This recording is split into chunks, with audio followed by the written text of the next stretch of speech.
Kita ini akhlak terhadap masjid diajarkan oleh Rasulullah. Ketika mau masuk masjid saja hendaknya kita sudah dalam keadaan bersih dari hadas, najis, kotoran, baik yang melekat pada badan, pakaian maupun mulut.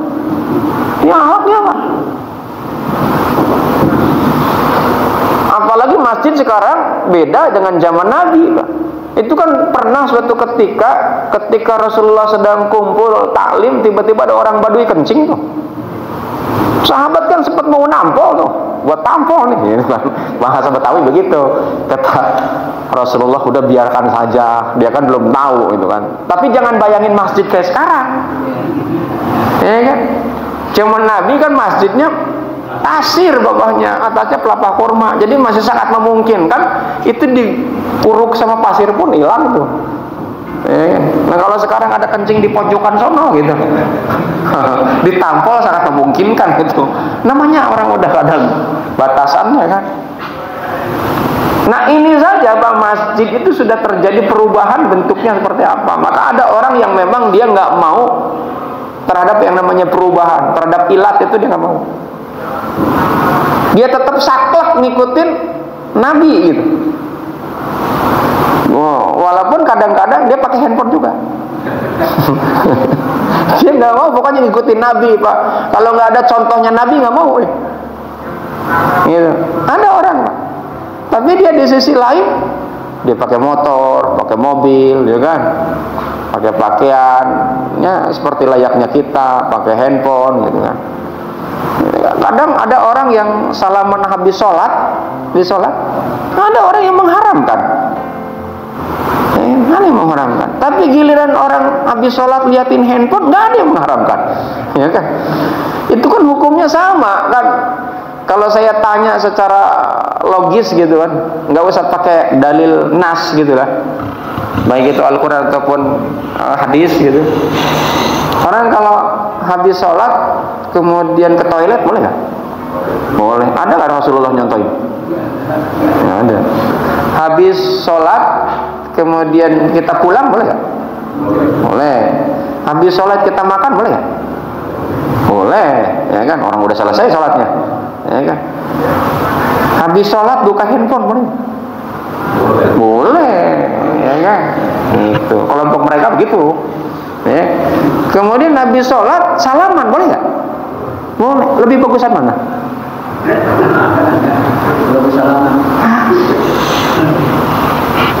Itu harus dipakai ininya juga lah kita. Makanya kata Sayyidina Ali, ladinan liman la aklallahu.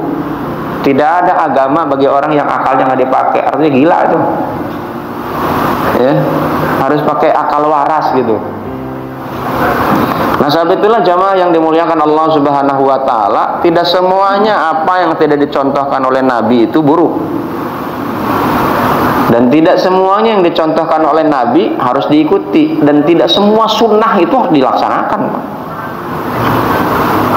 Jadi sesuai dengan kemampuan kita, mastata'tum. Nah, sebab itulah jamaah yang dimuliakan Allah Subhanahu wa taala, ini akhlak ketika masuk masjid saja, maka ketentuan yang sakleknya begitu. Ya. Tapi apakah kita nih nggak berwudu boleh nggak ke masjid? Boleh Pak, selama kita dalam kondisi tidak hadas besar. Belakangan ini bahkan Pak, dulu ya saya ini dengar dari guru gitu kan, berdasarkan dalil Pak, bahwa yang namanya wanita yang sedang haid itu nggak boleh masuk Pak. Sekarang itu jadi kontroversi Pak. Oh sekarang kan ada alat yang namanya pembalut. Dia bilang bahwa yang namanya orang haid itu nggak boleh ke masjid karena takut darahnya netes. Tapi ada orang yang saklek, bukan masalah itu, tapi karena memang dalam kondisi hadas besar. Itu bukan masalah netes. Nah itu kalau wilayah yang memang masih debatable, ya, ada munculnya khilafiyah, kita nih nggak bisa langsung menyalahkan kemudian mengklaim kita yang paling benar. Sama halnya tentang musik Pak. Nah belum lama ini kan ada ribut Pak di daerah Jawa, di mana gitu loh, apa di Padang, di medsos saya sempat ada yang ngirimin anak muda dicaci maki, diomelin sama orang yang kemudian mengatakan Anda ini mungkar karena main musik di masjid. Pernah dengar ya? Videonya kan beredar tuh. Ya kan? Itu yang pertama. Yang kedua, pergunakanlah pakaian yang bersih, putih, bagus, sopan dan menutup aurat sebagaimana yang diperintahkan oleh Allah dalam Al-Qur'an. Di dalam ayat suci Al-Qur'an itu, jamaah yang dimuliakan Allah Subhanahu wa taala, ada kalimat ya bani Adam khudu zinatakum inda kulli masjid. Hai anak Adam, pakailah pakaianmu yang indah setiap memasuki masjid. Kemudian yang ketiga, pakailah minyak wangi atau wangian dan hindari sebelumnya mengonsumsi makanan yang beraroma tidak sedap, makan pete, makan jengkol. Jangan masuk masjid, Pak. Itu mengganggu orang. Ini akhlak namanya. Saat akan memasuki masjid, dahulukan kaki sebelah kanan, ketika keluar dahulukan kaki kiri, dan bahkan sambil berdoa. Apa doanya? Allahumma ftahli abwaaba rahmatik. Kalau keluar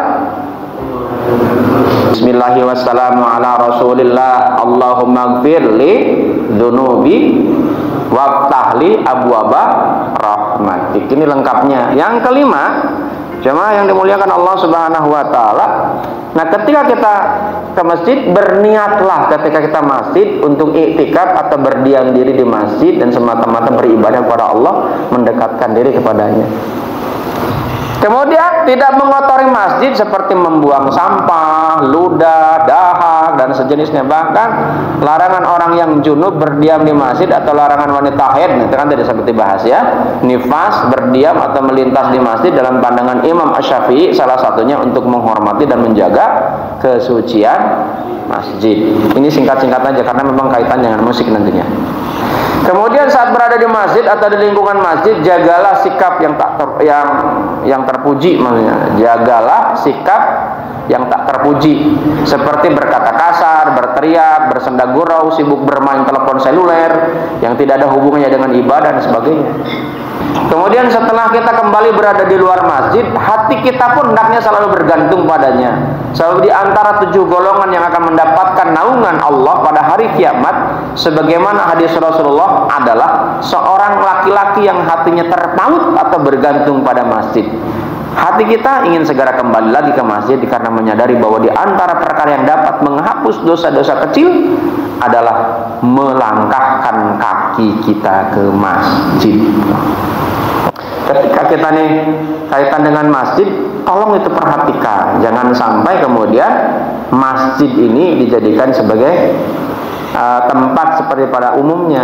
Nah, sebab itulah ada nih hadis Rasulullah SAW kaitan dengan larangan ketika di masjid. Akan datang pada akhir zaman sejumlah orang dari kalangan umatku yang datang ke masjid. Mereka duduk melingkar-lingkar di dalamnya, namun yang dibicarakan mereka adalah dunia dan cinta dunia. Maka janganlah kalian bergaul dengan mereka, sebab Allah tidak butuh terhadap mereka. Coba aja, orang yang mencari dunia itu kan dia ingin berkuasa, ingin punya jabatan, jabatannya nggak mau pensiun, terus aja kan melanggeng gitu kan. Nah, dikiranya itu nggak akan hilang, padahal harus kita pahami itu ayat yang lain, kullu man 'alaiha fan wa yabqa wajhu rabbika dzul jalali wal ikram. Surat apa itu? Ar-Rahman. Itu kan sering dibaca tuh, ya kan? Makanya tabi ayyi ala'i rabbikuma tukadziban itu diulang cukup banyak, Pak, puluhan kali, 21 kali ya. Jadi jemaah yang dimuliakan Allah Subhanahu wa taala, maka kalau orang-orang yang hanya sekedar urusan dunia, dimanapun ngobrolnya dunia aja, Pak. Kemarin dapat berapa? Ngapain? Ceramah. Dia ngobrol antara ustaz rupanya kan. Ditanya, ya saya kalau kayak gitu tersinggung tuh saya bener. Ditanyain, emang di sana honornya berapa? Iya kan? Ditanyain honornya, emang ini jualan apa? Ya. Jadi jemaah yang dimuliakan Allah Subhanahu wa taala, jangan pernah lah kita ngajar ya kan ceramah yang dipikirin tentang dunianya, Pak.